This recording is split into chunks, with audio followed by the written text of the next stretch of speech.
Yeah, yeah. I'm ready.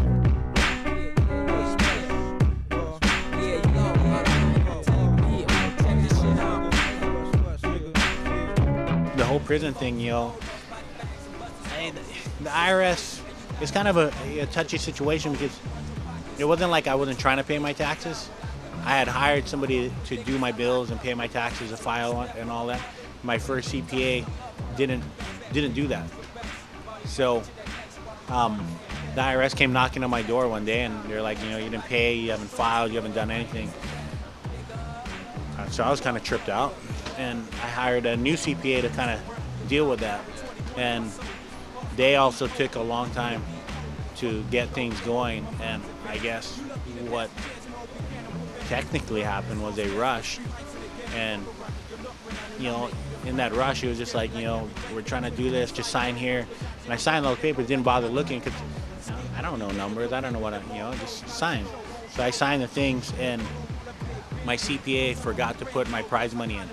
So I kind of went from tax evasion to tax fraud, and the IRS really wanted to throw me in jail to make an example out of me.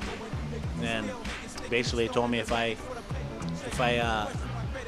pleaded guilty, they would offer me 5 months in federal prison, 5 months of house arrest, or if I pleaded innocent and I try to go to trial, they're gonna try and get me for 5 years.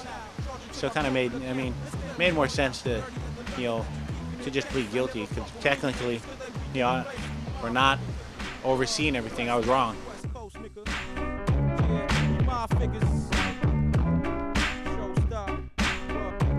The first week I got to jail, they put me in the hole. It's like a holding cell, but it was dark, and I didn't know that they had this little sign that says turn the lights on and turn the lights off. So I spent the first week in the dark. I went into jail 2 days before my birthday, and it was freezing. When Garth Toller actually drove me to prison, it was like 19 degrees the morning I got to jail.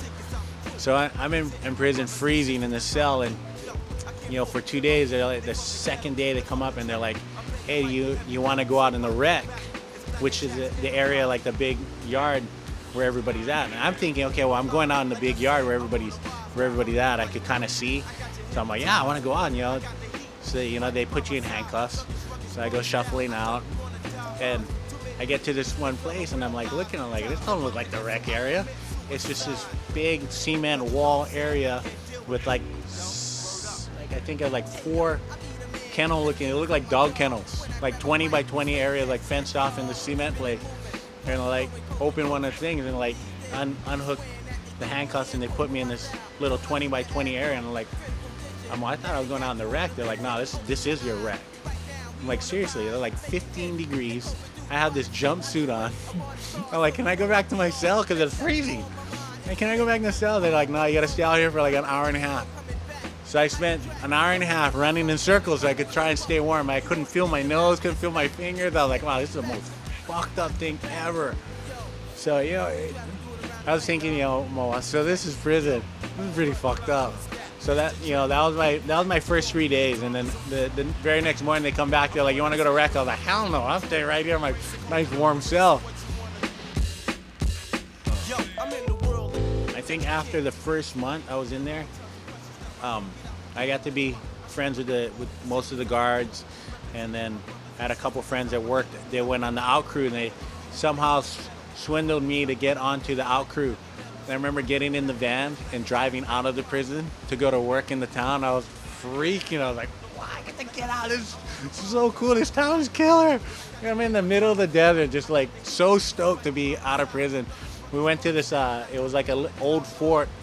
I went and I had to sweep up and mop up the area, and I was stoked. I had the biggest smile on my face. And then when we were done, they gave us like prime rib. Oh man, after eating prison food, I got prime rib. I was just like, I chewed on those things for so long. They just gave me one little piece. I was so stoked. So yeah, it makes you appreciate everything more. And I was just I mean, not to say that prison was bad, because I had fun. I had time to think, to myself and decide what I really wanted to do. and I had, a lot of time to train. So all I did was run every day, work out, do pull-ups, push-ups, dips, you know, push-ups with my 260-pound friend on my back. So I got to be really strong. When I got out of prison, I was pretty fit.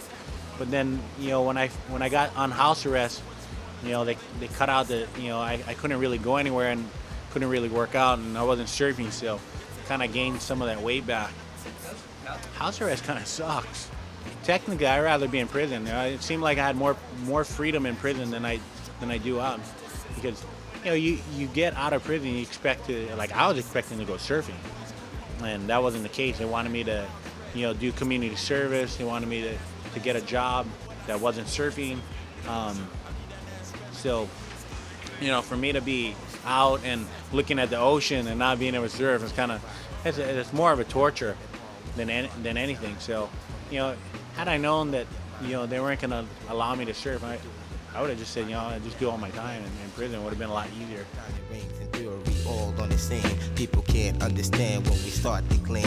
One hand washes the other in these lonely streets. Watch my back when we roll, cause you know the flow. Planting seeds to grow, ideas, money and soul. Group pump brain sick, enterprise, you know it. Coming straight from the street with raw sounds and beats. Just don't know how the story goes. I spent 20 years on tour, kind of jaded.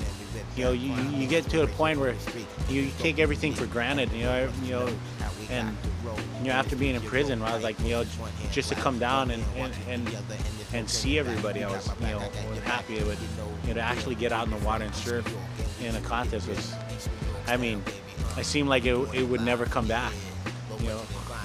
The first thing I did when I got on I had McDonald's from the prison, because there was this one road that goes out to the freeway, and there's a McDonald's right when you get on the freeway. I was like, I had a McGriddle. The biggest smile on my face. I was like, I want a McGriddle. Oh, Coke. I was so stoked that there's a big thing of Coke. Oh man, they're like simplest things in life. I was so stoked. I think I got till like November or December before I get off house arrest. So right now I'm, after this event, I'm going back to San Diego and trying to deal with my lawyers to get the judge to allow me to at least free surf and train. So, ultimately I want to get back on tour. I filed for that wild card. Hopefully I get it. And even if I don't, I'm going to go back on the QS and drop some more weight, get back in the water, and give it another go. Even though it was hard going through the whole thing, the whole process, I think that, the last 2 years off has made me take a look and get some rest, the rest that I really needed, because I think at that point I was already burnt out. I'm still hungry. I still want to compete, and I still think I can, do good.